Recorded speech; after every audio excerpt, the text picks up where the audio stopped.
I mean, I think the thing that stands out the most to me is that people here in general, their feet are much, much healthier than in the Western world. And that's, from what I can see, a direct correlation to that they have much less time in modern shoes. The foot is really the foundation of your whole posture and your biomechanics. If your foot isn't working as it should, then your rest of the body won't work as it should either. If you do put the big toe out of angle, what will happen is that your arch will have a much greater possibility of collapsing. I think like 95% of people don't even think about their feet, right? It's a very forgotten body part. Making a shoe is complicated.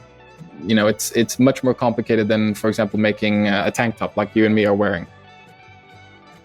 This is Decentralized Radio. I'm Tristan. And I'm Ryan. The goal of this podcast is to help educate you on how to live your most optimal life.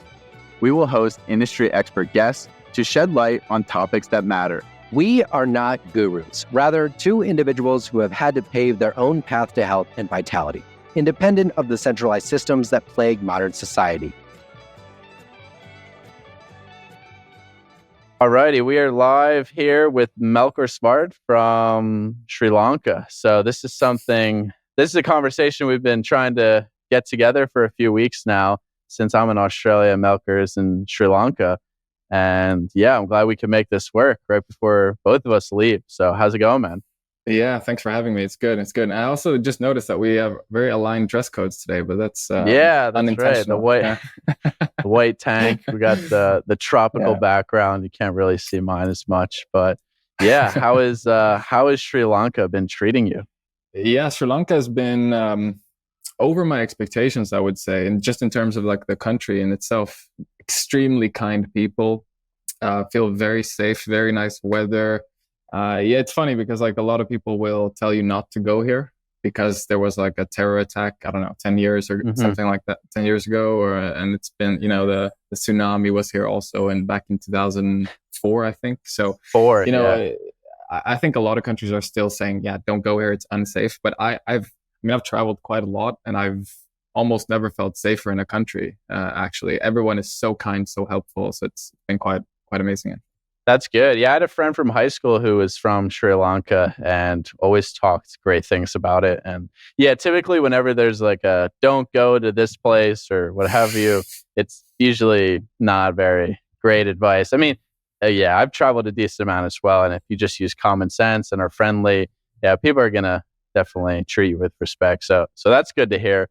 But more importantly is why are you in Sri Lanka specifically? Because I know you're doing the Wyde Footwear research, but why are you specifically in Sri Lanka?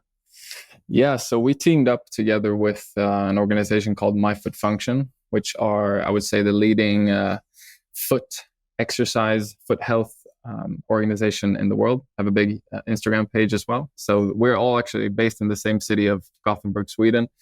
We got together and we just said, hey, let's do this study together. Because in our industry of making better footwear, we often refer to very, very old studies. One from like 1905 and other ones that are kind of criticized and debunked a little bit.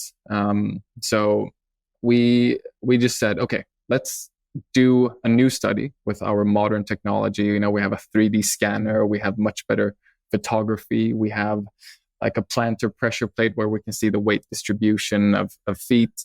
And let's just take it to the next level and really try to make an impact on the industry, something that hasn't been done before. So we wanted to, go from like 250 people to do the 4 digits. So we've done over 1,000 people now. And why we chose Sri Lanka is basically because there's a large population here that wear very little shoes or no shoes at all. And it's very interesting to compare that to, the city population, for example, that wear shoes or have this certain dress codes at work, and just see how that compares in how their foot health is and how, if they have any deformities or if just like overall well-being, right? Mobility and everything. So we've been traveling around for the past month. It's been really intense, visiting so many groups of people, so many different towns, so many different professions, just whipping out our equipment every time we had the opportunity. And it's been super, super interesting. That makes a lot of sense. I was kind of theorizing. I was like, so he's either in Sri Lanka because they have just less of a history of, wearing terrible footwear, like, over generations. Obviously, our feet have changed quite a bit generationally, but then also, like you're saying, kind of just even today, they wear less footwear, which that makes a lot of sense. So are you then comparing that to a control in Sweden, or how are you kind of framing this research? Yeah, so a lot of the criticism towards other studies that have been done have been that they have compared two different genetic groups. So you've taken you go to visit some like African tribe or something, and then you compare that to people from Switzerland. Modern. It's like it doesn't really. And then people are like, okay, but sure, they had better feet, but it's two different genetic groups, so we're going to debunk that. So what we wanted to do was to say, okay, let's visit the same genetic group that have populations that act very differently, so that you cannot blame the genetic factor, and just so it's all about how they've been living their life, what kind of shoes have they been wearing or not been wearing. So to just remove that thing and do it at a much larger sample size than anybody else has done so far. So that makes a lot of sense. Yeah, you get into these, I guess, more esoteric topics that nobody really wants to fund in the centralized world, and like grounding is one of them as well. And I read the research, and I'm not gonna lie, the research is really not that good. It's you want it to be better, but it's these challenges to perform good research and measure the right things. But there's always going to be the debunkers and non-believers out there. So that's cool that you kind of took that initiative yourself and then just went and did it. So I guess, I don't know how much you can share, but has it turned out as expected, better than expected? How's it been going? Yeah, so I would just want to say that everything that I say here is, of course, like my observations from conducting the study. The data is not compiled yet, so some things might be different when the data is compiled and all the metrics are in. But there's some very, very clear observations. I've been scanning myself like over 1,000 people in the 3D scanners. You start to see patterns, and I think the thing that stands out the most to me is that people here in general, their feet are much, much healthier than in the Western world. And that's, from what I can see, a direct correlation to that they wear have much less time in modern shoes. They still wear like slippers and flip-flops and stuff like that. But in general, their foot shape is much, much healthier than comparing to like the pilot studies we did back in Sweden. And because when we did those, it was like, okay, almost everybody has some degree of hallux valgus. Someone who's listening doesn't know what that is. It's when the big toe is like going in the opposite direction, where it should do, so like towards the other toes. And when you do these studies in Sweden or in Europe or in the US, it'll be very hard to find someone with a perfect big toe alignment. You would have to spend a lot of time barefoot and actually really work with your feet because of how we move in the Western world. So when we did the pilot studies, it's like 2% are like, whoa, that's a good foot, and you're surprised.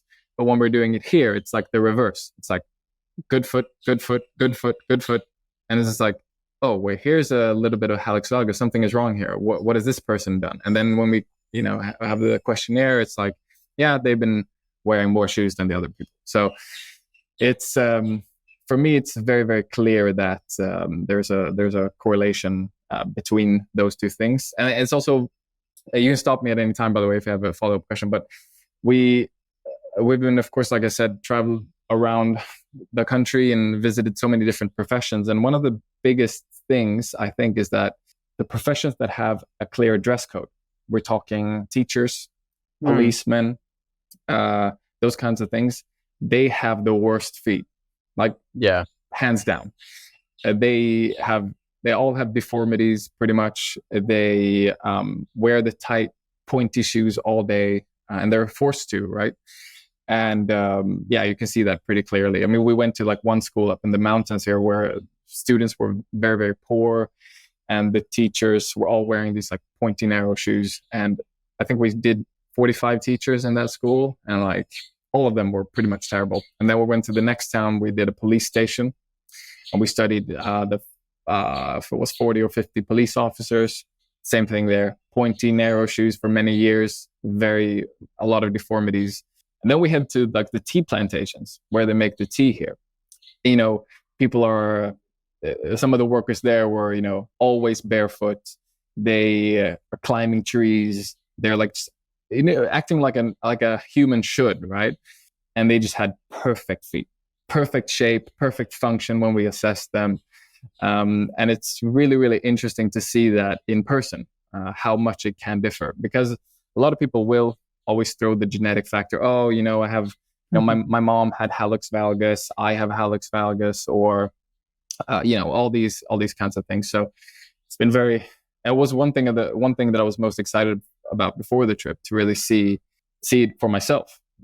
Is it really that the police station will have worse feet than the tea plantation workers, or is that just something I've made up in my head? But it's been very interesting to actually see that.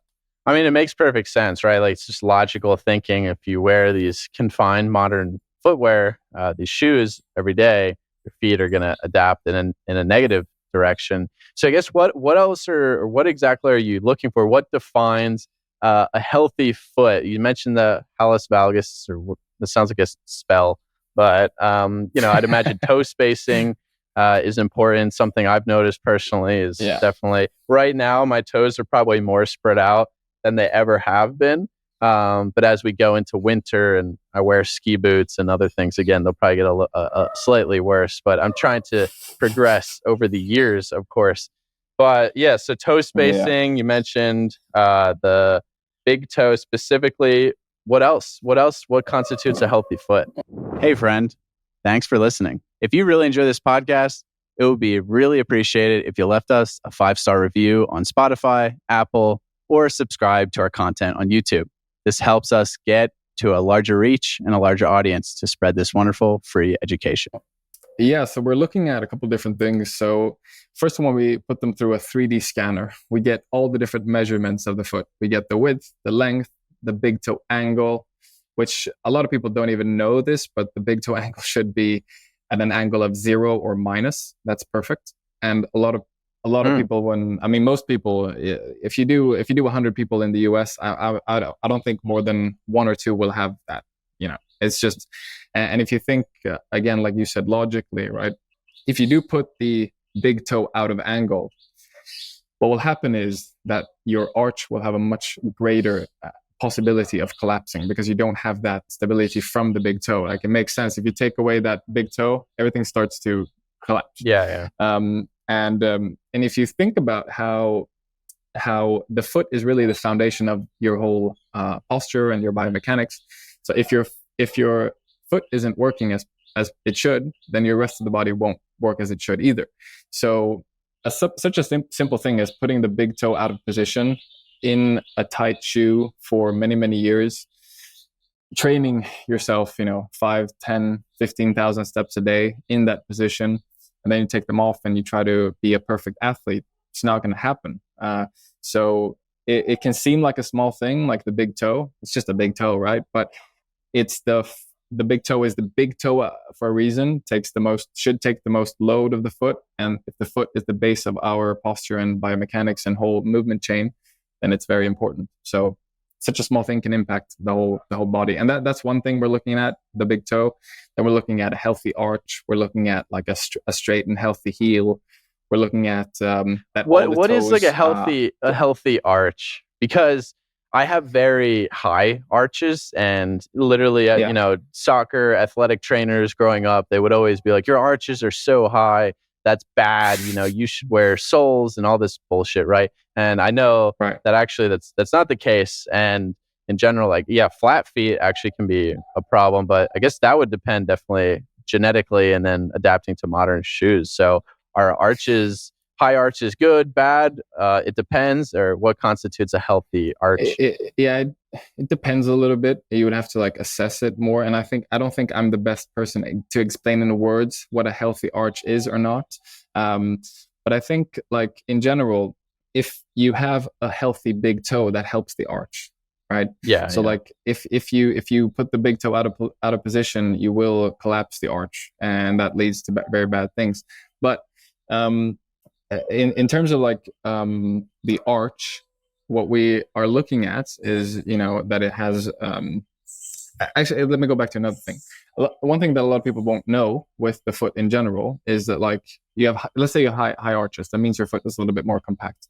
But when you do take a step, there's like a lot of steps, no pun intended, but like the steps involved in taking just one step. Like the foot should become a little bit longer in the step, which is why you should have a little bit of room in your shoes, for example, and it shouldn't be that tight. And then it should, like, you know, lever off quite strongly. But sorry, what was the question before that? Just in general about the arch, specifics. I mean, as I said, I'm not the best person to Yeah, answer. Like, I was just curious in general if, you know, people really.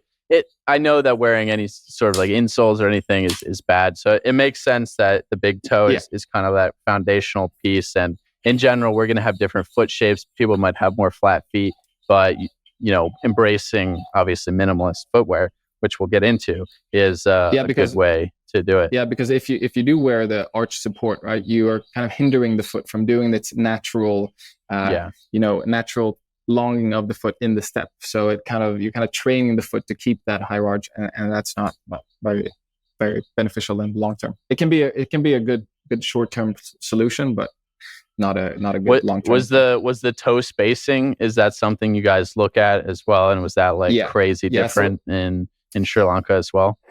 Yeah, so the main thing that we're looking at there is that there's a little bit of space between the big toe and the second toe. So that's number one.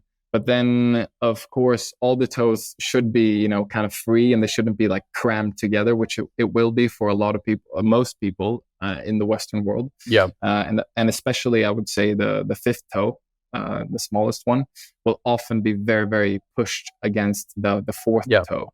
And that's just because of how footwear are designed. Modern footwear, you know, they do crush the big toe, but they also crush the fifth toe. And it's just a sad thing, but it's how it works. And we can see that here from. I mean, I have photos I can send you later if you want to share with the people. But like it's very, very cool how people who have never worn shoes, how their big toe and their fifth toe look, because they are completely free from any shoe damage. So they are, like, you know, almost pointing outwards and not even forward, but outwards, which is very cool.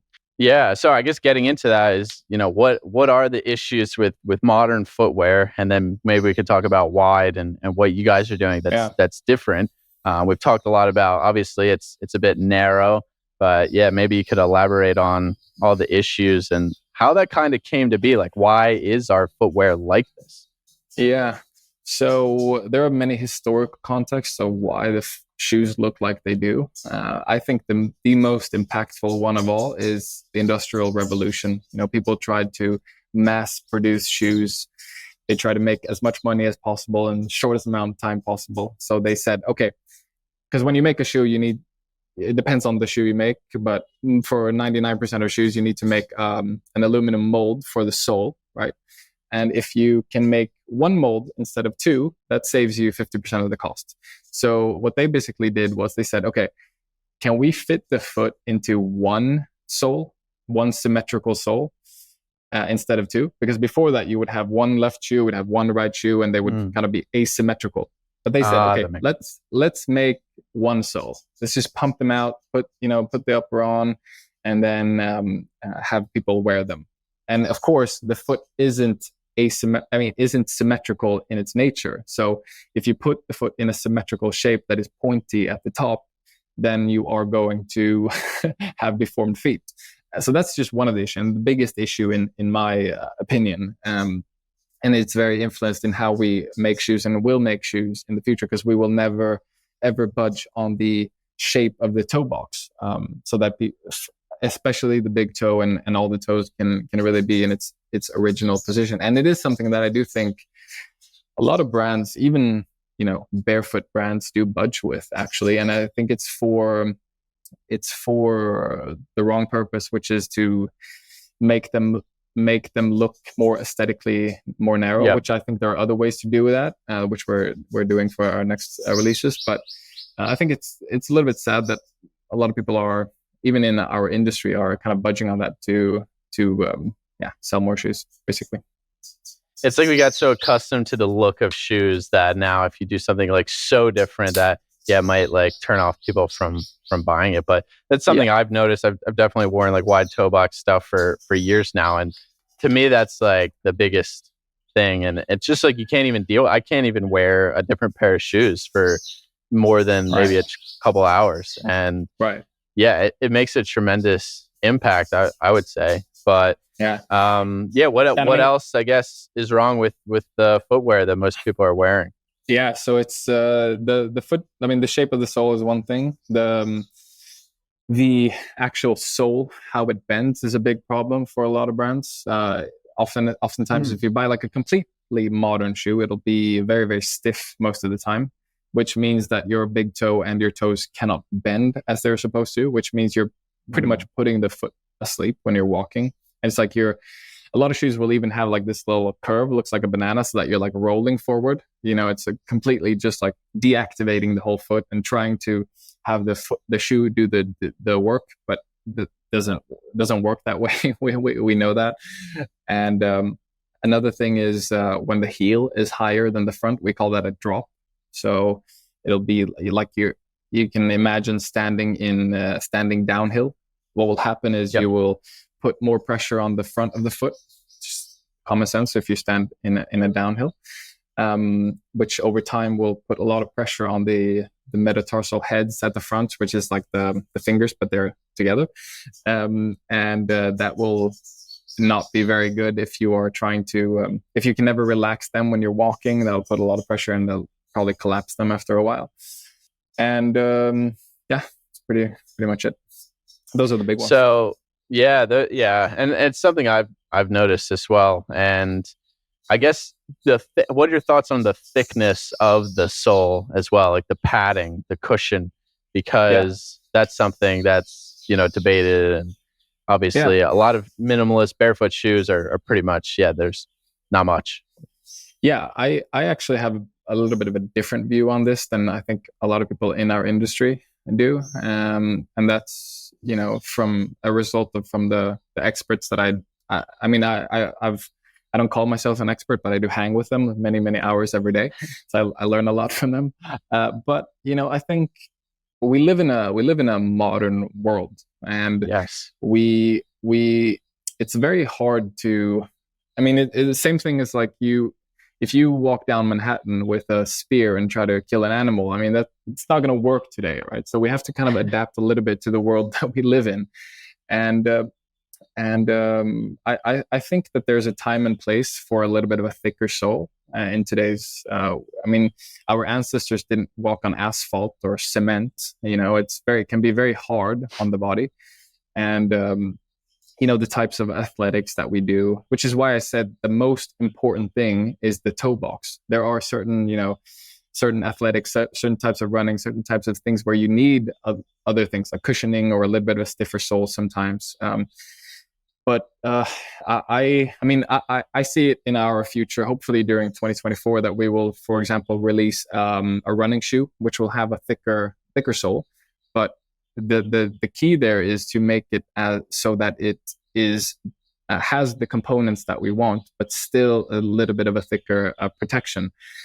Because if you have someone who's worn one of the big shoe brands for 40 years or even 10 years, and you put them in a minimalist 4 millimeter sole, and you say, oh yeah, go out for a run, I mean, that person is going to injure themselves. I mean, it's just common sense. You've accustomed the body to something, and then you're trying to change that instantly like that because you think that's the answer, and it's not going to end well.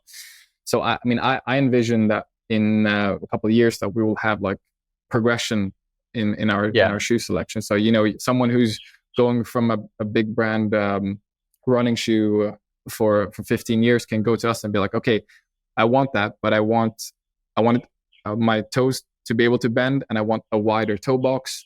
And then maybe when I've done that for 8 months, maybe I can try something a little bit more minimalist, so that, and then also like if you're out walking on town, maybe you don't want the super, super thin sole for like aesthetic purposes. So maybe there's a way I know there's a way, because it's almost ready to launch, but maybe there's a way we can apply those things to a shoe where it actually looks like a a sneaker that everybody loves, but it doesn't function like one, So, and I think that's necessary also to catch the youth, which I think is super, super important, that we prime the next generation so that they don't go through the same things that we've gone through with shoes and our parents. So I think it's time to break that spell. And I want to create shoes that, a 14-year-old can think is the coolest shoe in the world. And I think that's super important. That I know at least is not going to harm them. Yeah, I actually had a recent revelation this year on this exact topic, because I started to run again and hike like very intensely. And I was wearing Vivos and Zero shoes. And, I did a 25 mile, it was like 40-kilometer hike, like gaining, a couple thousand meters, tons of rocks, and wearing Vivo like hikers. And I wear Earth Runners, I wear barefoot shoes like quite a bit, but that like just, it pushed me over the threshold. My feet, like I couldn't walk. I couldn't walk really at the end of the hike. The next day, could barely walk. The same thing happened. I did a 15-kilometer trail race in the mountains, and I wore the Zero sneakers. And I literally couldn't walk afterwards. So it was too much. So now I have Ultras, which they are zero drop, they're wide toe box. They're definitely a lot better. And I totally agree. So if you run on a track, if you run on asphalt, they're not natural surfaces, and our feet they're just weak, straight up. Yeah. And I mean, the same thing happened to me. Like when I started this journey, many years ago, I'd been wearing, I'm an old tennis player, so I've been wearing, Nikes and whatever, everything. And then I was like, wait, I think Vivos are the answer. And so I ordered like a bunch of them, and I tried them, and I went out for, similar to you, like I went for long walks, and then like I was like, but it doesn't feel that good. Like my hips, my knees, my ankles, like like why is it like that? And then which is actually that's the whole reason that we founded Wyde in the first place, because we said, okay, why is it that there's only two extremes on the spectrum? Why does it have to be either like wide, pointy toe box, super stiff sole, thick sole, or the Vivo like I bought, which is like 4mm sole, almost no cushioning? And then like, why is there nothing for the person like me who wants to switch, but it just hurts, right? So and then I also thought like, but if that's what it feels like for me or for you, Tristan, what does it feel like for someone who's like unfit and 52 years old and wants to make the switch? They're going to have that same reaction you did from probably like a 30-minute walk, right? Because they're also going to be hurting while they're walking when they step on like a small rock or something, that they're going to change their gait, and they're just going to be conscious about how they're walking, and it's just not a good thing. So what we did was that we just made the sole a little bit thicker, not much, but a little bit. And we played around a lot with the density of the rubber in the sole, so that, I can't even tell you how many emails we've got and patients from my brother's clinic who've, made the switch to Wyde and said like, look, I've been wearing all these other brands, but now I can finally walk without the fear of like stepping on a small rock and hurting me. And like, I don't have to, think about my walking. I can just like be relaxed, but I still have that toe space. And that's like the most rewarding thing, that we actually made what we wanted to make. Then there's a lot of improvements that can and will be made in the future. But I would be happy to send you a pair so that you can compare the sensation also, and let me know how that feels for you. That'd be interesting if you can compare that. That'd be incredible, because it's exactly, and again, it's hard because I was pretty good. Like in the beginning, it was fine, walking, hiking, but then it's like you eventually reach a threshold. And like you're saying, for people unlike us, that threshold is going to be way, way lower. So now, I was kind of a purist for a while. And then I was like, wait, if this is bothering me and I'm pretty much barefoot literally all the time, then these people are going to be struggling. And now I can see what. But then you get into these crazy, like the Hokas or whatever they're called, where the soles are like this thick, and it's horrible. That's insane as well. But I would love to try it. I think it's great because, so I think people are just lying to themselves for a long time, or really just they're not embracing it enough. And it is a progression, right? At the end of the day, and it's something that No, No, sorry. you're good. You're good. No, I was just gonna say it's very like, I think it's a lot of unawareness. I think like Yeah. 95% of people don't even think about their feet, right? It's a very forgotten body part. Like, I mean, I for many years, like I said, played a lot of tennis. I never questioned that the shoes that I was wearing, whether it was Nike, Adidas, Asics, whatever, that of course they're making the best shoes for a tennis player to perform on court, right? I mean, of course, right? But then you start digging into it and it's like, yeah, maybe not. And, there are people who have exited these companies that do say that they know what it is, but it's just too much money involved. And I understand that. It's just how the world works. Yeah, and that's kind of what I want to get into next, because it's so true. And you think it's like, the highest performing athletes in the world are all sponsored by Nike, Adidas, Puma, whatever. And that their quality is just going like so downhill. And they're not, they just cut corners. And my question is, how is this affecting like actual performance from an athletic perspective? Because the way I see it is, if your foot is obviously functioning better, you should be able to run faster, jump higher, and do more things with a healthier foot. Yeah, that's what I hypothesize too. I mean, anyone can Google this. Just Google and look what Usain Bolt's foot looks like. I mean, it's kind of a joke, really, that the fastest man on the planet has a super deformed feet. And a lot of people will look at that image and say, oh, well, maybe the foot doesn't matter then because he's the fastest person in the world. What I say is, imagine how fast he could have been if he had a functioning foot. Yeah. Well, those track spikes sprinter spikes are the absolute worst. Like I wore a lot of crappy footwear, and when I ran track, that was my least favorite thing to put on, like out of everything. Right. Worse than ski boots, I think. Yeah, ski boots are my worst nightmare, but I think I've never tried track boots. I'll keep that open. But yeah, ski boots. I was always like personally one of those people who would ski for half the day because it just hurt too much. I would just I'll just hang in the jacuzzi the rest of the day. But yeah, I think it just common sense. You don't need to be a rocket scientist to figure the following thing out. That if you have a functioning foot with a big toe in its correct place, and all the other characteristics of the shoe can be the same, that you will have a higher square inches, I guess it would be in America, a square in square inches. Yeah, you have higher surface area contact. Exactly. Yeah. And that would probably generate more force forward. To me, it makes logical sense. And I think, so I would have loved to see that in someone like Usain Bolt, and even like LeBron James, you can Google that too. They all have such deformed feet from pressing their feet into these tight, narrow feet for decades upon decades, and it's quite sad to see, to be honest. Yeah, it's this whole conundrum, and I don't know if you've ever heard of functional patterns training, but I feel like you guys would align like very well. You have? I've heard about it. Yeah. Okay, maybe that's something to explore. But I recently had one of their main practitioners on, and he talked a lot about this. And he basically was talking about how LeBron. He said LeBron. He said Barry Sanders, whoever. These folks are so fascially gifted that it doesn't matter what they eat or the shoes they wear or how they train. Like they're just such gifted athletes because of their fascia. So it'd be interesting to actually go and find someone who's just as fascially gifted in like Africa or somewhere that hasn't been tainted, or a more rural area by modern footwear, and actually kind of prove that out. Because to me, people keep thinking that it's modern training and all this, why we keep progressing in athletics.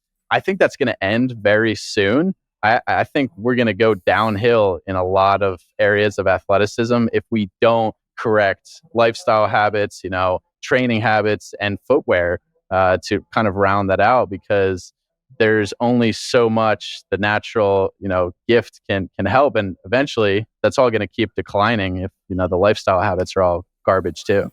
Yeah. And I mean, you're in Australia now, so it's one of the...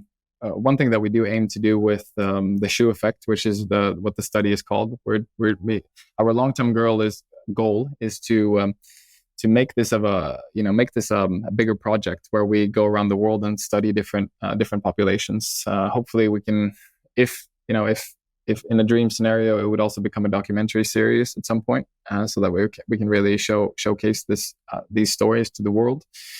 But speaking of Australia, I mean, the Aborigine population there, they are mostly barefoot. And some of the things that I've read about them is that they have actually, measured speeds close to Usain Bolt. So I guess they are using their whole foot, and they're, I would guess, fascially as gifted, or maybe close, at least from the lifestyle that they're living, not much sitting and stuff. So yeah, fascia is super interesting as well. Something that I've started to read about more lately. Yeah, I mean, it all connects, and that's something, again, I talked about in the last podcast, was how I think the most athletic species, really, from just like a just natural perspective without training, is the people who are the least the least industrialized, the least modernized from like their history in the past. So obviously that's why you see African Americans are extremely athletic.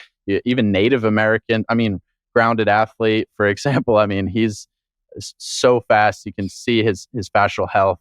So that's someone that's, interesting as well. So there's just less of a time span from industrialization. Whereas, you and I, European descent, we've been doing all these things probably that are not great for much longer in terms of our background. And that's most people in the Western world. So it's really interesting to think about how we can correct all this. But I guess, do you think like big footwear companies will ever change, or this will ever be a major shift? Or do you think it'll kind of just be, smaller companies, just, the truth resonates and ultimately the best product wins? We'll just chip away at it kind of over time, and eventually they'll be forced to change, but that won't be for 5-10 years plus.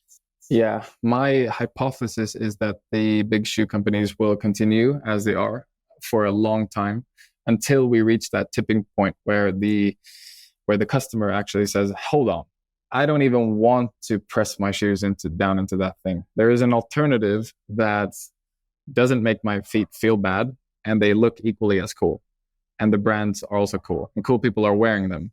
And I think I just see that as a personal mission, and I don't try to blame anyone. I just try to say, okay, what can we do to fix the problem? And this is what we're trying to do today. After the podcast, I can send you some preview photos of the next sneaker that we are releasing in, I hope, February, nice, to show you a little bit of like the direction that we are going. And I think, I hope that it comes through the images that it's something that we're trying to, as I said before, but I want a 13, 14-year-old to be able to look at that and think, damn, I want those, like if my friends had those, we would both look cool, and I would feel 100% comfortable that if they wore those instead of what they're wearing today, that their feet would actually be very healthy in their life. And that's something that I would love to see and help. Well, I like the look of the shoes already. And I know it's tough with like the athletic sneaker, tennis shoes, whatever you call them,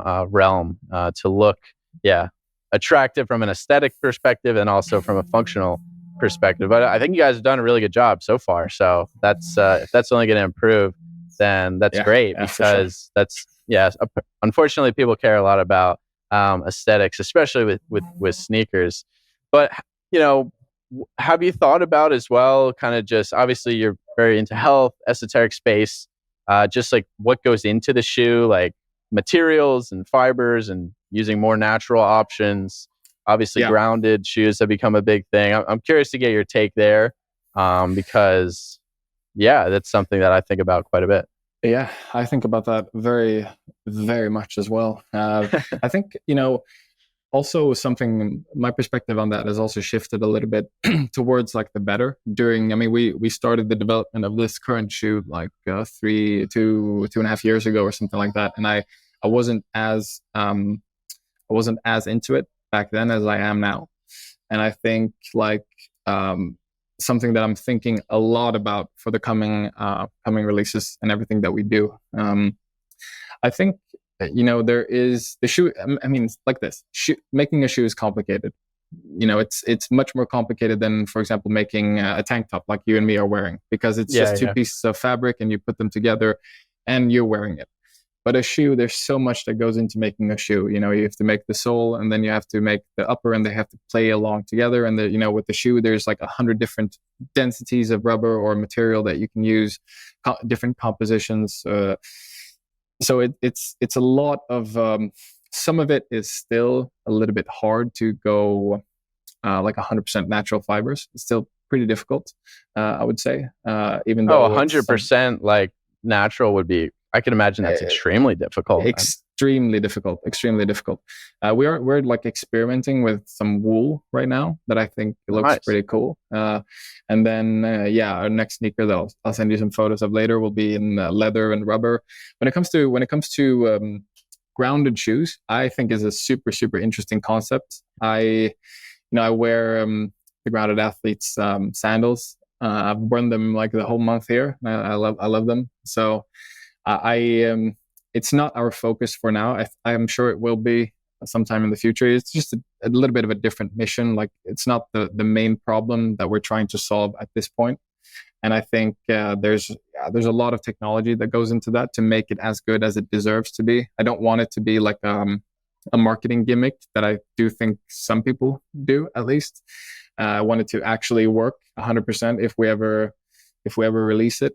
But I think it's a super interesting concept. And I mean, I'm a huge fan of grounding. I post about it a lot, but it's not the main mission with Wyde Footwear and why we do that. It's another societal problem that we're trying to solve with that. And they can probably be combined, but not right now.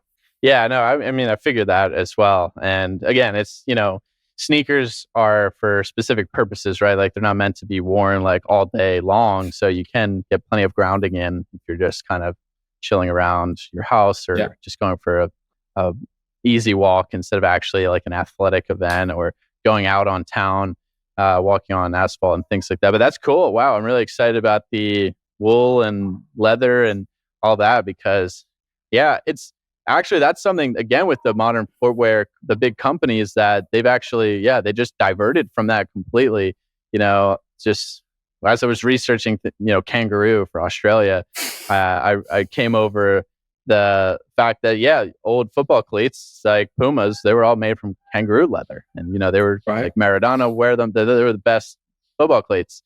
And there's a lot of cases like that. And now just everything is, synthetic, polyester, and synthetic materials.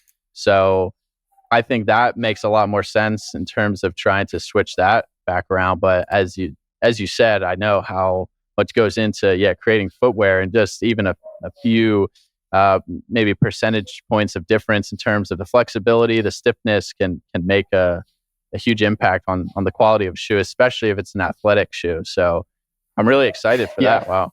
Yeah, but it's also like something that people have to understand is that it's more complicated than just making a little bit of a different choice. Like there's a lot of functionality that goes into it.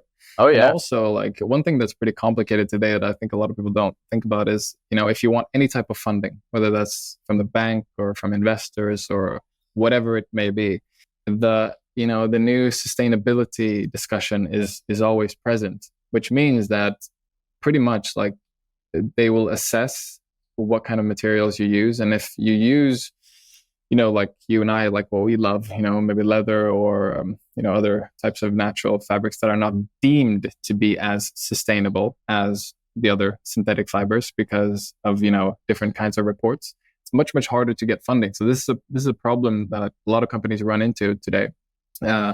It's just unfortunate. And that's, I think, why a lot of it is steered that way as well. Even if it's like regeneratively farmed or raised leather and stuff like that. Because I know here in the US, there's more available in terms of funding grants and lines of credit for, regenerative if it's played into the whole like carbon credit thing, carbon sequestration, right? I've seen that in the US. Hasn't really reached the rest of the world yet, I think. But this is why I always say, like, and I used to live in the US. I'm very interested in the US. I think like it's very important what happens in the US for the rest of the world, which with a lot of different things, because you guys pretty much set the tone for what at least a lot of European countries will like follow what the US does. So keep fighting the fight because we need it over here as well. Are you interested in 100% grass-fed, grass-finished bison meat? I'm excited to be a partner with Falls Family Ranches. Based in Wyoming, Falls Family Ranches is raising high-quality bison meat the way nature intended. As a native large ruminant of North America, bison is one of the most nutrient-dense foods you can consume. If you're interested in trying out their bison boxes, use code Tristan, Tristan, 10 for 10% off your first order. Well, it's this weird because it's like, for me as like a free market capitalist, it's like, well, you know, free handouts for regenerative farming. I'm like, oh, that's, you know, the carbon credit thing, it's bullshit. But if that's going to be what's able to keep a regenerative farm or regenerative, you know, meat producer, someone, rancher afloat and competitive, then, you know, it's like you almost have to play that side as well because they've funded all the other crap for so long and all the other handouts and subsidies. And yeah, it's wild when you get into it because it's like they actually think that these types of materials and fabrics are better for the planet than what comes from nature, from animals directly. And yeah, it's just insane. Yeah, it's nuts. So you've had multiple startups then. Like, are you pretty much a full-fledged entrepreneur since, you know, university?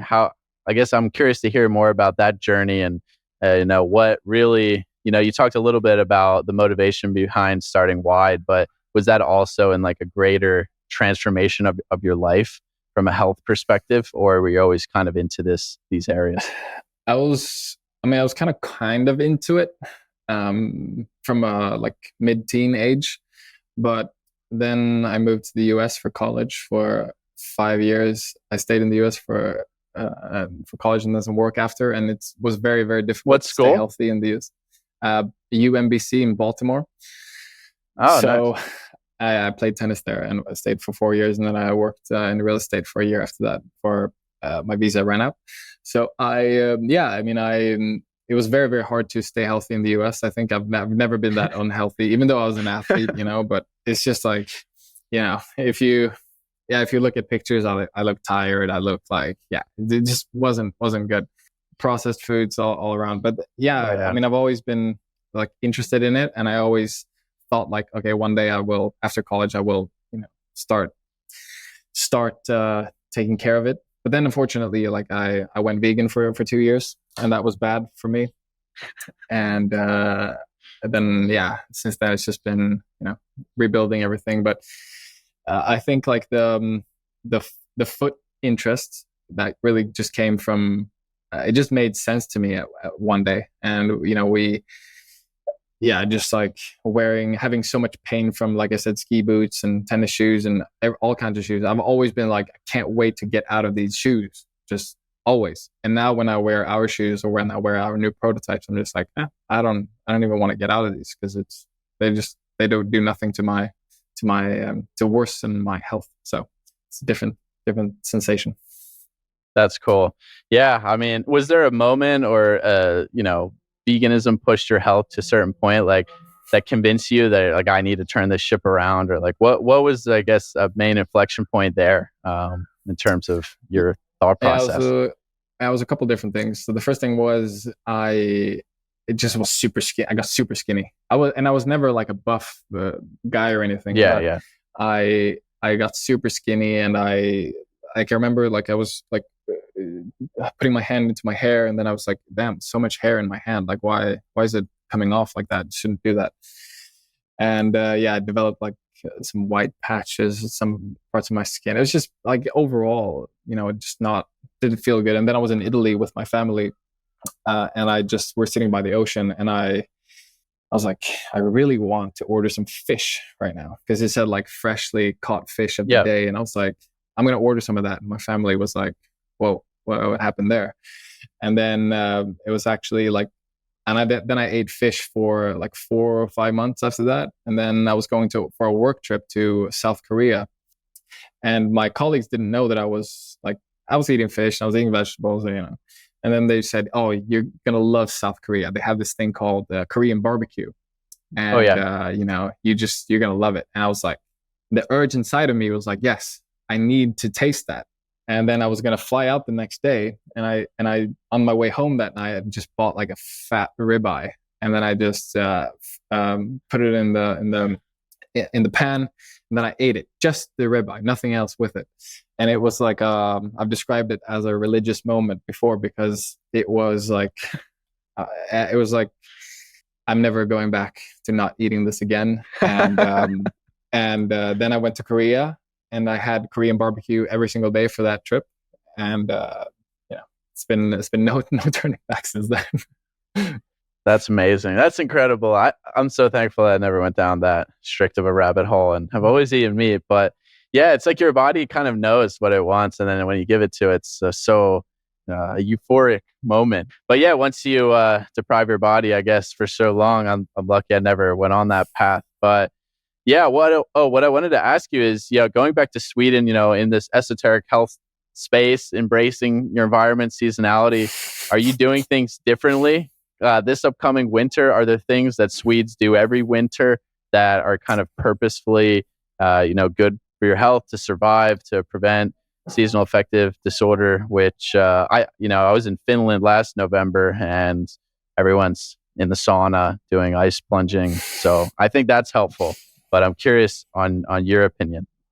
Yeah, the Finns are good with the sauna. I think like every home in Finland almost have one. So no, Swedes depression rates in Sweden go up massively every winter season. So I don't think Swedes are very cautious about what they do. I try to do as much, get as much sunlight as I can, even though it's very, very slim. A lot of red light. Try to eat very seasonal nowadays. So it's those few things that I try to do. I've never had any issues really with it. No depression or anything like that. So it's fine for me. But I think it is difficult, and now especially like after spending a month here in the tropics, you really appreciate the beach and the heat and the sun and everything. So it'll be a big tomorrow, or whenever we land, it'll be like stepping. I don't know if you know Celsius, but like -5 or -10 Celsius, which is very cold in Fahrenheit too, below 32. So yeah. Well, 2 days ago, my home area got like 10-12 centimeters of snow. So I don't know. I'm like, I don't know if it's my mitochondria or yearning for it, or they're like, what the hell are you doing? It's like 30 C in Australia and it should be winter, but I'm like craving some winter, some cold, and also excited to go skiing. So my last question is, and I think everything you said there is spot on, right? Like if you don't just embrace your seasonality, if you get enough sun in the summer when there is availability, and then still take advantage of the light you have in the winter, red light helps a ton. Those are the right things to do. I'm pretty much going to go like close to full carnivore, probably closest I've ever been. I'm going to try it. I'm going to try and just get as cold as possible as well. But I wanted to ask you about the ski boots, man, because I love skiing so much, but the boots are so fucked. And I would fund a company, and I know people who would fund a company right now if we could solve ski boots. So in your opinion, is there any hope, or is this just like an unnatural sport that's a lot of fun that we just kind of have to live with this? Yeah, I love skiing too, so I'm with you. And I think one of the early things that we said when we founded Wyde was to say that this should be in 5-10 years the place you come where you get those things. That it's like, okay, ski boots doesn't exist any other place, so we should be able to do that. I don't see any reason why it shouldn't be possible. It's just, you'll still be able to click the boot into the ski. So I don't see any functional benefit of having your feet absolutely smashed together from end to end. So yeah, give us some time and we'll get there, I think. So would it just be because the main part about the fit of the ski boot is like right above the ankle? So I could see why, like, a wide toe box should not be a problem at all. And the wide toe box should not be a problem. Yeah, and that's mainly the main thing. But then I guess what I'm unsure about is maybe just the ratios of say like a 26.5 versus a 28.5 is the main difference should be in that fit above the ankle, not in, cramming your foot to the front. Really. So to me, it would just be more of like a customized fit. And I know they have all these things like these foam inserts and all this other nonsense and all these inserts. But I feel like, there's just a better way and still to have that stiffness for like a high flex boot.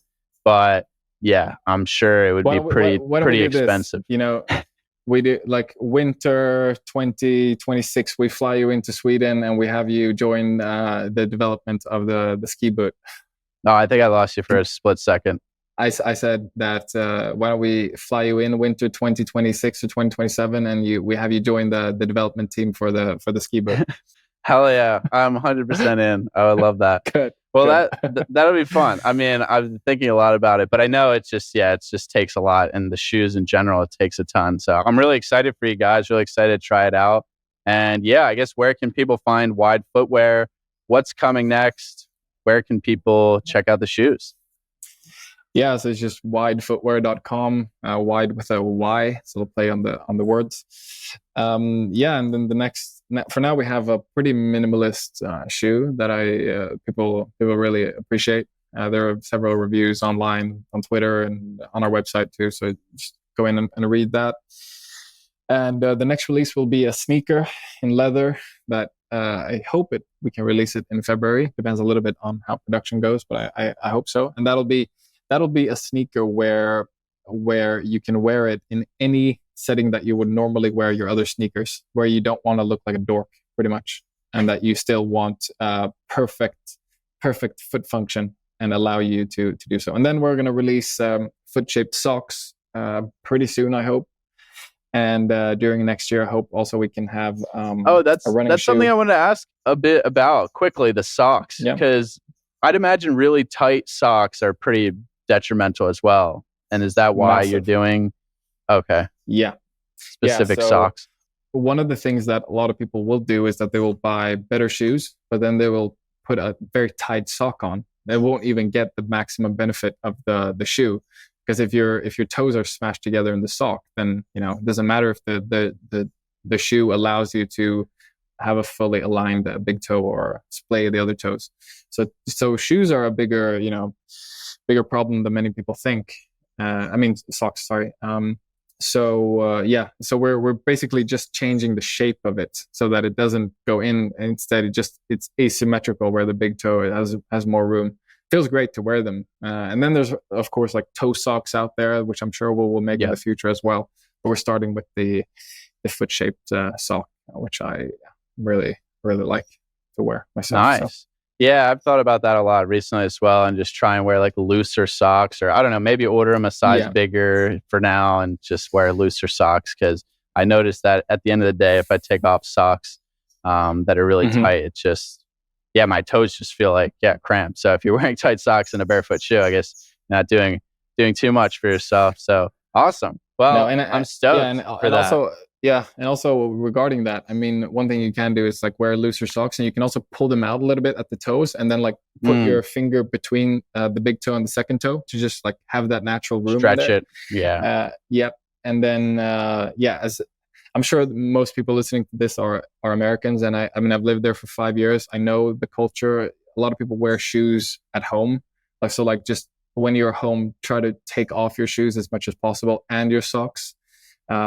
So that you can at least get, at least as many hours outside of the shoes as you are in the shoes every single 24-hour cycle. And that will do a lot of good for you in compound of the years. Embrace the barefoot living, people. Come on. If you listen to this, you should be open to that. You should be doing it. I do it as much as possible. Barefoot right now. Give yourself, try for that progressive overload and get some Wyde footwear to help bridge that gap as well. And thanks so much for coming on, Melker. This was fun, and thank you. Really excited to see what you guys are doing. Is this all? Last question. Is this all like based in Sweden, like made in Sweden, or are you big on that? No, so it's actually kind of impossible to make shoes in Sweden at this point. Not impossible. We would have to build our own full production line. So the shoe that we have right now is made in Vietnam, but we're actually switching that and moving the whole production to Portugal. So that'll happen in the next year. little bit better, I think, in many ways. So it's a constant like development. It's a thing, you learn things all the time and try to make it better. So yeah, I mean, I think what's important is if you align with the vision of the founders like yourself. So, and that's why we like to share your message, because then people can resonate with your authenticity and your vision and know that it is always a work in progress, right? Especially getting off the ground for small brands it's really hard. I know we're working on some apparel in Wyoming, and it's a challenge, but it is. I love it. And and I mean, I think one thing that I'm very open with all the time is that, we have a lot to learn all the time, and it will always be like that, and like I look at our shoes now and I'm like, okay, the next version sometime next year will be a lot better, and then the next version after that will be a lot better, but it'll always be like that. And the next sneaker will be so cool, and the sneaker after that will probably be cooler. So it's always like a work in progress and chasing perfection, but you'll never reach there, but you'll always try. So it's I hope people see that in our brand and other brands too. It's always a work in progress. Yeah, and you can check Melker out on Twitter as well. We'll link his account. He's definitely practicing what he preaches, walking the walk. So that's what I look for when I, find a brand that I like. And I always support the community as well. Support your friends and support their ventures, because this is how, if we want to get better shoes, better clothing, better food, better everything, we have to support these small businesses. So I would definitely implore that to all you listening. And thanks so much for coming on, man. This is fun. Thank you, dude. Thank you. All right. We'll see you next time, everyone. Thanks for tuning in.